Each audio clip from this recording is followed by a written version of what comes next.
अगले कॉलर हैं बिजनौर से सुरेखा जी, स्वागत है आपका। जी मैडम नमस्ते जी। नमस्कार मैम। जी हम पहले तो बात सुनो मेरी, फिर सुनियो बेटी की सुरेखा जी। हाँ ठीक। सुरेखा बहुत दिनों से लगा रही, लग नहीं रहा है नंबर आपके यहाँ। तो आपके यहाँ मेरा इलाज चल रहा सर। नमस्ते। 2019 से चल रहा, सितंबर से वो दिसंबर से। तो मैं दवाई अपने मुद्दे सुनती रहूँ, खाती रहूँ। आपसे कई बार बात हो गई मेरी। पोती का भी चल रहा इलाज, 7 साल 8 साल की जो वो पोती है हमारी, वो ऐसा करा है कि खाते टाइम ज्यादा करा है वो सर। तो आपने मेथी का पानी पिलाया था, तो उसका कुछ आराम तो है? कब तक किया जाएगा? कुछ नुकसान तो ना दे जाने का बच्चे को। और एक मेरा कई सारे सवाल है सर, पहले सुनते रहिए आप। हाँ जी, हम सुनते रहेंगे, ये लिखती रहेंगी। आपने नमक जैतून बताया था, मेरा 3रा डब्बा चल रहा है। आप कहीं हिस्सा मंगवाया था क्या? आप और भिजवा दिए, काले गोंद का और एक जैतून नमक का उधर से। तबीयत कैसी है? आपके ऑर्डर से आ जाएगा तो और अच्छा आ जाएगा जरा सर। तो अब आपसे कहीं हिस्सा मंगाती हूँ मैं। और एक सवाल, ये मेरा वजन कम नहीं हो रहा। आपने सोचा जैसे बताया था, मैं पी रही हूँ, वजन कम नहीं हो रहा सर मेरा। और तबीयत कैसी है? मेरा जो ये लीवर किडनी होती है यहाँ, पहले तो एहसास रहता था, फिर अब लिस्ट होने लगा खूब दर्द। अब मैं क्यों जा रही लगातार। आपने किसी को धनिया बताया था लीवर के उसमें यही घोल के, तो मैं धनिया ले रही थी 4 दिन से। तो ये दुखन जो है ये किस वजह से है सर? मैं डॉक्टर पर जाती हुई डरती हूँ, डॉक्टर पर नहीं जाती हूँ। और ये सर मेरा वजन की ओर बता दिए सर, वजन बहुत ज्यादा है। नसों में तो दिक्कत मेरी है ही, जगह जगह गांठ बन गई है, डिब्बी सी हो गई, गुस्से जैसा घुटनों से ऊपर को भी ज्यादा है। कितना फायदा है आपको? मेरा पैर भी पका था उनसे, वैसे फायदा बहुत है मुझे। ज्यादा जो एहसास खड़े हुए रहता था चलते फिरते, वो लिटते हुए दुखने लगा था।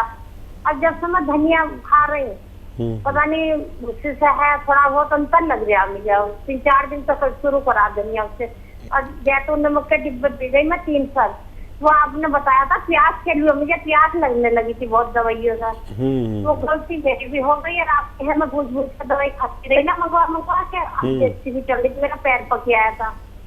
यही जो नसों में दिक्कत आ गया, तो ये डॉक्टर बताया था कि अल्सर की बीमारी है नसों में, जो पकिया में ये। तो वे भी मेरी पका ना, ऐसा दवा बताइए सर। बस आपको ऐसा नहीं बोल रही, बहुत परेशान हूँ मैं। ठीक है, बहुत अच्छा हुआ आज फोन मिल गया। और देखियो, अल्सर जो है वो आंतों में होता है, नसों में नहीं होता। और अगर अल्सर है तो डॉक्टर की भी दवाई लिया करो, डॉक्टर से मत डरा करो। कभी कभी ये दोनों दवाइयाँ साथ में लेनी होती है। फ़ायदा है आपको, लेकिन काफ़ी टाइम हो गया। तो अपने डॉक्टर के मशवरे में भी रहें, उनकी दवाएं भी लें और ये भी लेते रहें। और बच्ची को फ़ायदा है, आप उसे काफ़ी दिन तक भी दे सकते हैं बच्ची को। और आप मशवरा करते रहें। मेरी से बात नहीं हो तो हमारे किसी लेडी डॉक्टर से, हमारे यहाँ लेडी डॉक्टर भी हैं, जेंट्स भी हैं, पूरी बात खुल के कर सकते हैं। और मुझसे अच्छा मशवरा वो दे सकते हैं। मेरा तो नाम ही नाम है, मुझसे बेहतर डॉक्टर्स मेरे साथ रहते हैं जो आपकी कॉल पर बात कर सकते हैं। और फ़ायदा है तो जारी रखिए। और कुछ और भी इलाज लेना चाहें साथ में, अगर डॉक्टर का एलोपैथ का, तो ले सकते हैं। वो भी दवाइयाँ बुरी नहीं होती, और कभी कभी फौरी फ़ायदे के लिए वो ले लिया करिए। और ये आप नुस्खा तो सही ले रहे हैं, इसे लेते रहें। और एनिमल फैट बंद कर दें, चर्बी, जो एनिमल फैट यानी दूध, और ये आपका घी, मक्खन और मांस, ये बंद कर दें। और वेजिटेबल ऑयल इस्तेमाल किया करें। भगवान से मदद मांगे, आपको फ़ायदा है तो हो सकता है आपका ज़्यादा इम्तिहान भगवान ले रहा हो, लेकिन आपको फ़ायदा मुमकिन है जी। तो मोटापे के लिए भी हकीम साहब इनको ये सारी चीज़ें अवॉइड करनी है? हाँ, एनिमल फैट और कम खाना खाएं। और अगर इससे वैसे मोटापा कम होना चाहिए था, अगर नहीं हो रहा किसी सूरत तो वो जीरे का सिरका आता है, वो 2-2 चम्मच 2-3 बार पिए पानी में मिला के, या सब्जी सालन में मिला के, उससे भी वो भी मोटापे का दुश्मन है। जी, पंजाब से हैं लता जी, स्वागत है आपका। नमस्कार मैडम जी। नमस्कार मैम। नमस्कार वीर जी।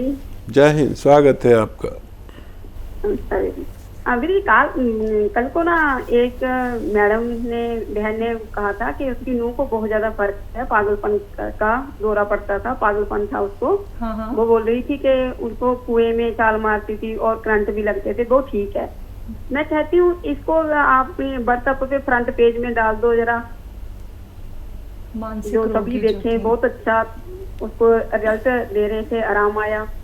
मैं चाहती हूँ कि फ्रंट पेज में जरूर डाल दो इसको, जिसको सभी लोग देखें कि कितना जी। फायदा होता है इस बीमारी से, जी को जी। राहत से राहत मिलती है सभी को। और कोई सवाल आपका लता जी? हाँ जी, मेरा सवाल ये है, जो आप जैतून का सिरका हो गया, जीरे का और इनसे सबसे कम खट्टा कौन सा होता है? सबसे सभी कम बराबर खट्टा होते हैं। कौन सा होता है सिरका? ये सब बराबर होते हैं। अच्छा देखिए, सिरका जितना पुराना होगा उतना खट्टा होता जाता है। सिरका जब शुरू में होता है तो बहुत मामूली खट्टा होता है, जब अव्वल 1 महीने में 2 महीने में थोड़ा और ज़्यादा पुराना होता जाता है, खट्टा होता जाता है। फिर अगर 1 साल का हो तो वो तो ज़बान पे नहीं रखा जाता, अंदर तक ऐसा लगता है चीरता हुआ चला जाएगा। तो सिरका जितना पुराना इतना अच्छा, इतना खट्टा। और जिन लोगों को खट्टा नहीं चले वो ना लिया करें, और ये लें तो फिर उसमें 1 चुटकी खाने का सोडा मिला कर लें तो उसकी तासीर थोड़ी सी गर्म हो जाती है। और वो नुस्खा देखिए ये है, मानसिक तनाव हो और परेशानी हो, डिप्रेशन हो, उल्टी सीधी बातें करता हो, गुस्सा करता हो मरीज़, तो अच्छा नुस्खा ये है कि धनिया को आप पाउडर बना के रख लें, और डॉक्टरों की दवाएं भी देती रहे। मैं कभी मना नहीं करता डॉक्टर्स की दवाओं को, तो हालांकि वो नींद की दवाएं होती है सारी, ये नींद की नहीं है, ये सुकून की होती है। तो इसमें धनिया 1 चम्मच और इसमें 1 चुटकी नमक ज़ैतून मिला के, या पानी में 2 गिलास पानी में नमक ज़ैतून मिलाए, 1 चम्मच ये ज़ीरा खाया करें, तो इससे बड़ा फ़ायदा होता है। और 3-4 महीने लग सकते हैं। जैसे उनकी बहू को फ़ायदा हुआ, ऐसे ही किसी भी मरीज़ को फ़ायदा हो सकता है। लेकिन ये ख़ास बात यह है कि उस मरीज़ को बड़ी सहायता की ज़रूरत रहती है, यानी बातचीत की सहायता, कोई उनको अगेंस्ट ना जाए। वो मरीज़ कितना ही बुरा हो, कितना ही आपको गालियाँ दे रहा हो, बुरा भला कह रहा हो, आप उसको जवाब ना दें, बल्कि उनकी जो अच्छी बातें हैं उनका जिक्र करें कि इसमें ये अच्छाई है। अगर गुस्सा भी करता है तो कहो कि नहीं, ये तो गुस्सा ही नहीं करता है, ये तो बहुत कम गुस्सा करते हैं, ये तो बहुत सब्र करते हैं, बहुत संयम रखते हैं। और जो लोग उनके अपने हैं, जिनको वो पसंद करते हैं खुद, उनसे भी यही सब करें, उनकी सोहबत हासिल करें, उनके साथ खूब बैठें उठें, तो कुछ इलाज उनकी बातों से और कुछ दवाओं से किया जा सकता है। जी, अंबाला से हैं नवनीत जी, स्वागत है आपका। हेलो जी मैम। नमस्कार मैम। जी नमस्कार। नमस्कार सर। जय हिंद नवनीत जी। सर मैंने ना अपनी सिस्टर इन लॉ है जो, उसकी बेटी के बारे में पूछना था। सर वो ना अभी 10 साल की हुई है और उसको पीरियड होने लग गए अभी से, तो उसकी हाइट के लिए पूछना था, और अब ये कोई प्रॉब्लम तो नहीं आएगी इसमें, ये भी पूछना था। ठीक है। अच्छा देखिए, अब बेशतर अब बच्चियों को 10 साल में पीरियड आ जाते हैं, और ये कोई फिक्र की बात नहीं है।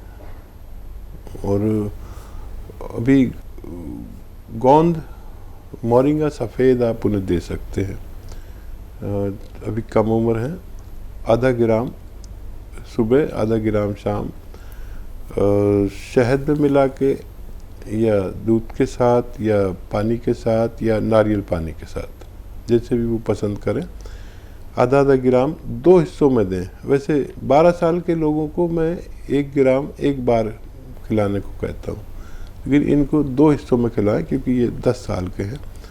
और कोई फिक्र की बात नहीं है, खूब दुआएं करेंगे इनके लिए और ये इनकी सेहत अच्छी हो, लंबा कद हो और सेहतमंद ज़िंदगी गुजारें। जी। नंदिनी परिहार हैं अगली कॉलर, स्वागत है आपका। चेहरा में पिंपल्स निकले हैं 2 साल से। आपकी एज कितनी है? 22 साल। ठीक है जी। तो देखिए, बड़ा अच्छा नुस्खा है पिंपल्स के लिए। धनिए को पाउडर बना लें। धनिया तो आप जानती हैं, धनिए का पाउडर आप आधा चम्मच खाएं या 1 चम्मच खाएं और 1 चुटकी नमक ज़ैतून लें, असली वाला, नकली मत ले लेना। ये 2 गिलास पानी में मिलाएं नमक ज़ैतून और ये पानी पी लें, आधा या 1 चम्मच धनिया खा के, बस पूरे दिन में 1 बार। इससे आपके बड़े फ़ायदे होते हैं। ये आपके मुहासों को रोकता है, ये एसिडिटी को कम करता है। जिस वजह से मुहासे निकलते हैं, गर्मी से, पेट की गर्मी से, जवानी की गर्मी से और खून की गर्मी से, ये उसको ज़रूरत के मुताबिक लाता है। और फिर एसिडिटी, कब्ज़, भूख, और चेहरा बहुत अच्छा इससे खिल कर आता है और आपके बालों को भी फ़ायदा करता है और बहुत सारे फ़ायदे करता है। आप इसे इस्तेमाल कर सकते हैं जी। महाराष्ट्र से हैं आसमा, स्वागत है आपका। हेलो। हाँ जी। हेलो अस्सलाम वालेकुम। वालेकुम अस्सलाम, बहुत दिन में बात हो रही। हकीम साहब, मेरे को ना नजला था ना, वो सही हो गया हकीम साहब। और ना मेरे को खा के 4 महीना हो गया, मेरे को इतना नजला एकदम सही हो गया अभी। तो हकीम साहब मैं छोड़ सकती हूँ उसको? नहीं, अभी नहीं, 5-6 महीने खाना है और वो सारे परहेज करने हैं। और मुझे नहीं लगता 4 महीने हो गए, मुझे तो लग रहा है कि 2 महीने या 2.5 महीने हुए हैं। आप बिल्कुल बेईमानी से वो ना करें, पूरे 4-5 महीने तो खाना ही है। 1 महीना और खाएं, फिर आप छोड़ सकते हैं। फिर आप वो नुस्खा इस्तेमाल कर सकते हैं जिसकी इस्तेमाल करने की आपको जल्दी है। जी। चंडीगढ़ से हैं रजनी, स्वागत है आपका। नमस्ते मैम। जी नमस्कार मैम। हाँ जी। मेरा क्वेश्चन है, मेरी मासी हैं, वो 70 साल की एज की हैं, उनकी बॉडी में बहुत पेन रहता है और उनको नसों की प्रॉब्लम भी है। ठीक है जी। तो देखिए, बहुत अच्छे लोग हैं जो अपने इतनी उम्र दराज अजीज़ को बारे में सोचते हैं। भगवान आपसे बड़ा खुश होगा। अच्छा देखिए, नसों में हो, जोड़ों में दर्द हो, पट्ठों में हो, घुटनों में हो, कमर में हो, हाथों, कहीं भी दर्द हो, दुनिया का बेहतरीन रॉ मटेरियल मैं बताता हूँ, सबको बताता हूँ, हर घर तक पहुँचता जा रहा है। इसे कहते हैं गोंद स्याह, काला गोंद। ये असली खरीद लें, नकली बहुत मिलता है। अच्छा, धनिया लें, उसका पाउडर बना लें।